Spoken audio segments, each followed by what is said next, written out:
já tô achando aqui que a notícia é positiva, né?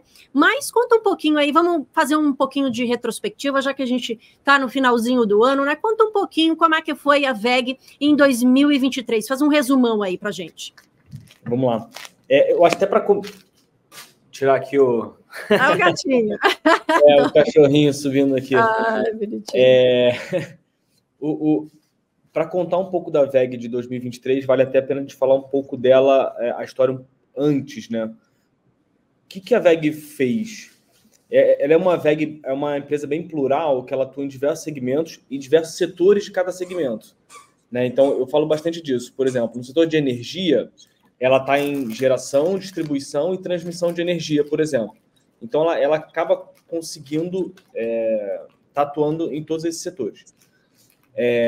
E outra coisa muito importante é a questão de localização. Tanto é que metade do faturamento dela é fora do Brasil, né? Então, ela consegue, através de um que a gente chama de footprint fabril, né? Ela tem fábrica em diversos lugares do mundo, ela consegue, através disso, ter uma vantagem competitiva em relação aos concorrentes. E isso ficou muito evidente na pandemia.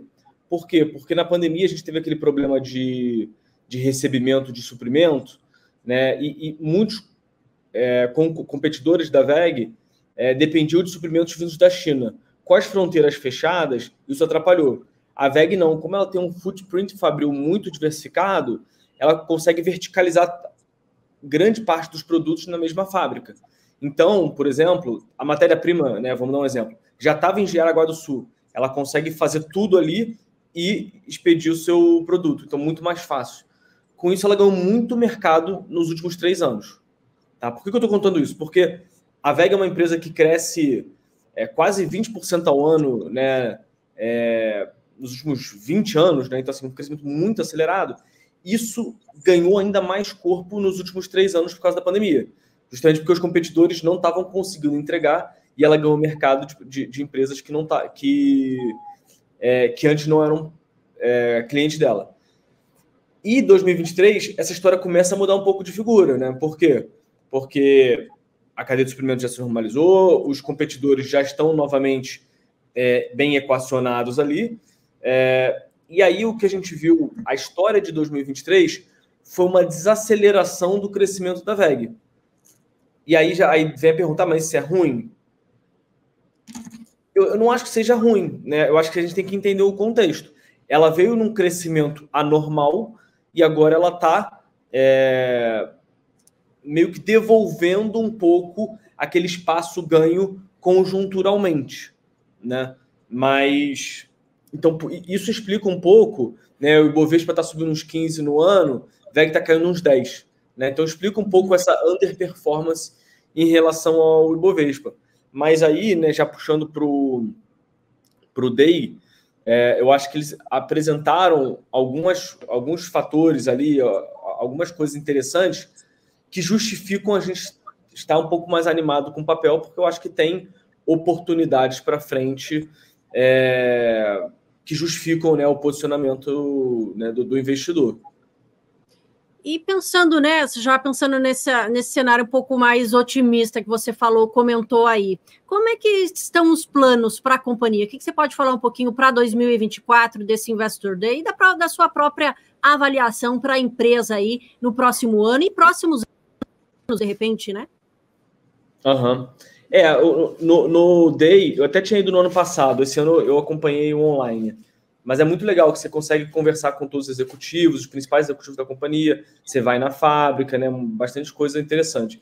E eles têm focado bastante para frente, né? São os principais tópicos, a mobilidade elétrica e o segmento de transmissão e distribuição. Né? A parte da mobilidade elétrica, eles até apresentaram um portfólio de produtos, né? Inversores, powertrains, carregadores, enfim, tem uma série de coisas ali que eles apresentaram, e que eu acho que pode ganhar corpo, né? Essa parte desse portfólio deles ainda é pequeno quando a gente pensa no todo da companhia, mas a gente tem visto o Brasil numa adoção rápida, né? Então, olha o tamanho da BID, por exemplo, né? Aquela GMW, né? Também vindo forte. Então, assim, diversas montadoras chinesas vindo para o Brasil, e até as montadoras mais clássicas também já mudando o seu portfólio de produtos. Isso é uma avenida de crescimento muito grande que ela está de olho, ela está buscando explorar. Tá? E a outra parte é a parte de transmissão e distribuição. Né? Então, eles apresentaram, por exemplo, solução para gerenciamento de frota, de subestação, produtos até de hidrogênio verde, ou seja, é uma gama aí de produtos que eles estão vendo como interessantes para conseguir continuar crescendo no patamar que a companhia historicamente cresce. Eu acho até que uma coisa legal falar, Paula, que como a empresa, né, eu comentei, ela é bem plural, ela consegue, muitas vezes, é um portfólio tão grande, tantos segmentos, que de alguma forma acaba sendo bem resiliente, né? Que se determinado segmento não está indo tão bem, o outro acaba suprindo, né? Então ela tem, vamos dizer, diversas avenidas de crescimento que podem suprir a necessidade em anos mais desafiadores. Aí, como eu falei, eu acho que esse ano aí a grande chave vai ser a mobilidade elétrica e a geração, a distribuição e a transmissão. E será possível continuar com esse crescimento da WEG, como você bem comentou, né? A empresa cresce a 2 dígitos há muitos anos, né? E é vamos dizer assim, uma das queridinhas, né, da Bolsa. A empresa com essa nova proposta, né, de mobilidade, transição energética, é possível continuar nesse ritmo de crescimento tão alto? Eu acho que sim, né? Quando a gente olha, eles, ao longo do tempo, eles foram entrando em novas avenidas de crescimento, por exemplo, tintas e vernizes, não existia, então é até difícil para o analista modelar isso, mas a verdade é que pode ser que daqui a 5 anos eles estejam em uma nova avenida de crescimento que a gente nem sabe, né? Que a gente nem sabe hoje, mas eu acho que existe sim. Quando a gente pensa em, por exemplo, mobilidade elétrica, tem toda a parte de infraestrutura, né? No nosso prédio aqui da Empíricos, tem carregador elétrico, mas muitos prédios não têm, né? E eles vão precisar ter. Os postos de gasolina vão precisar ter. Tem alguns carros que estão vindo, que são super legais, mas não tem autonomia para fazer Rio-São Paulo, por exemplo. Né? Então, você precisa ter uma infraestrutura nos postos, nos prédios comerciais, até nos residenciais, para suprir essa necessidade. Então, eu acho que tem aí uma oportunidade muito interessante para eles abocanharem, aproveitarem esse hype aí, né, em torno dos carros elétricos e até continuar explorando as próprias avenidas de crescimento, vamos dizer assim, antigas deles, né? Eles são tão grandes que hoje eles têm, por exemplo, um projeto muito grande em Oman, né? Assim, óbvio também, uma outra terceira avenida de crescimento que eu diria são os M&As, né? Eles anunciaram recentemente a aquisição da Regal, foi a maior aquisição da história deles, acrescentaria algo em torno de 10% do EBITDA fará com que eles virem líderes de mercado nos Estados Unidos em alguns segmentos. Então, assim, também é uma forma de você ir conquistando e cada vez mais aumentando aí seu faturamento.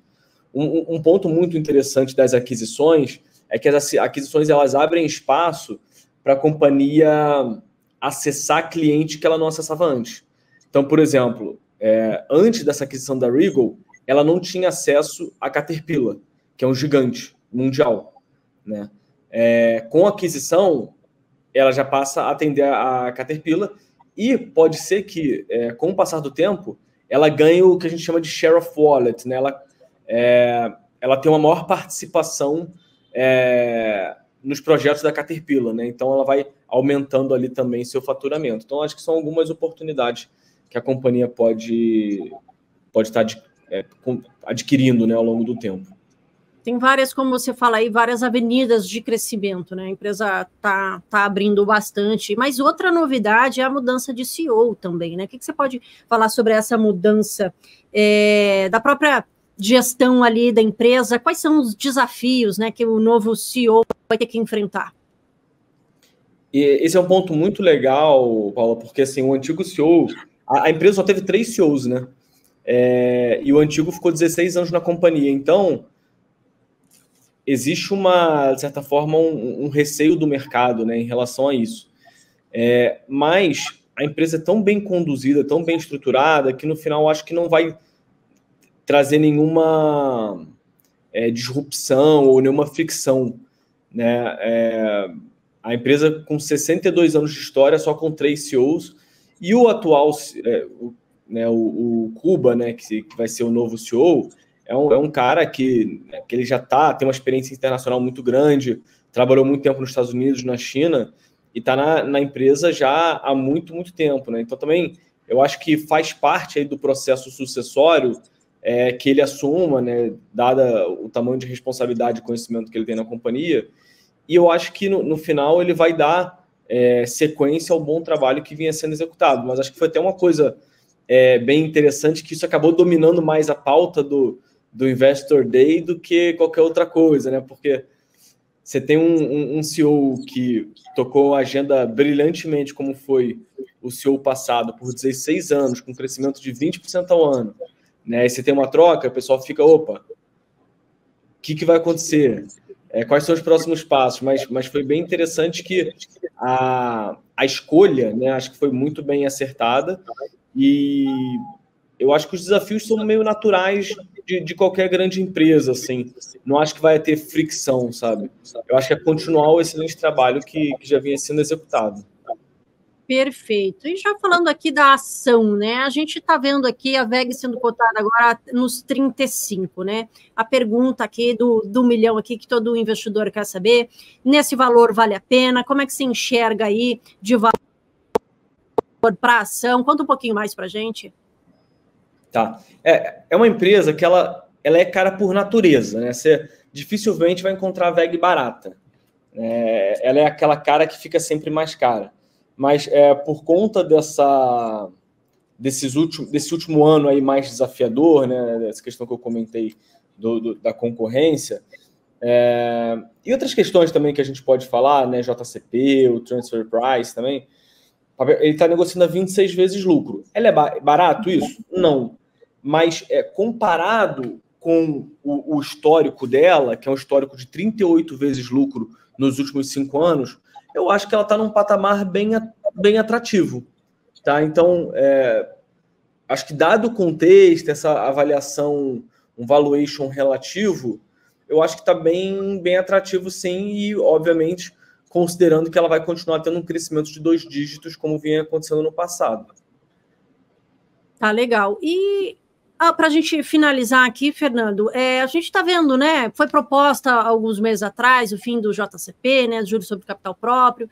Aí mudaram um pouco, agora já tem uma nova proposta, né? Para mudar ali, na verdade, o que vai ser considerado ativo ali para ser distribuído, né? De alguma forma, alguma mudança no JCP pode impactar na distribuição aí de proventos da companhia?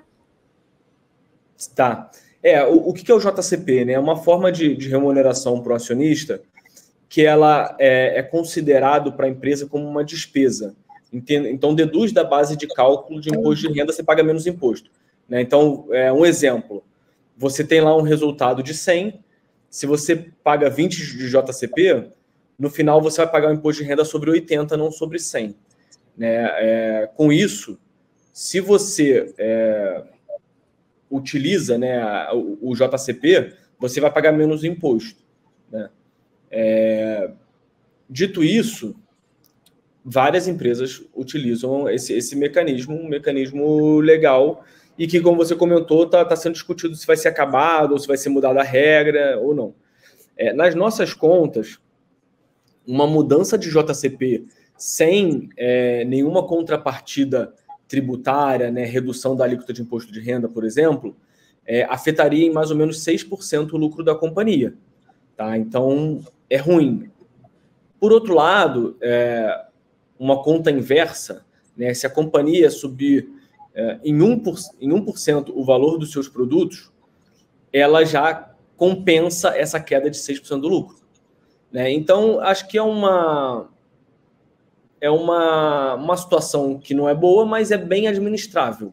Tá? E a gente também tem que considerar que as normas a mudança, né, da norma de JCP pode vir mais branda do que a gente está imaginando. Então, o impacto seria menor ainda. E aí tem um outro ponto que você, né, que acho que o pessoal também fica muito em cima, que é a questão do transfer price. O que é isso? né? Muitas empresas elas se beneficiam de ter subsidiárias em outros países e acabam pagando menos imposto. O que elas fazem? Vamos supor, você fabrica um copo, né, no Brasil, você vende ele para a subsidiária que não paga imposto, vamos dizer, na Áustria, e aquela subsidiária vende ao preço normal o produto. Quando você faz essa venda entre subsidiárias, a prática hoje é você fazer a venda ao preço de custo. Então, o imposto é mínimo, né? De acordo com as normas da OCDE, e o Brasil está tentando, né, se adequar às normas para poder entrar na OCDE, esse deveria ser um preço de mercado, não um preço de custo, essa venda entre subsidiárias. Ou seja, aumentando o imposto devido pela subsidiária Brasil, por exemplo, né? Isso também impactaria o lucro da companhia. Mas também ainda não tem uma clareza sobre como vai ser feito isso, quais são as contrapartidas, a partir de quando que seria aplicado, né? Então, existem aí uma incerteza grande, né? Mas certamente é um tópico interessante que a gente tem que estar de olho para acompanhar o papel e outras exportadoras também.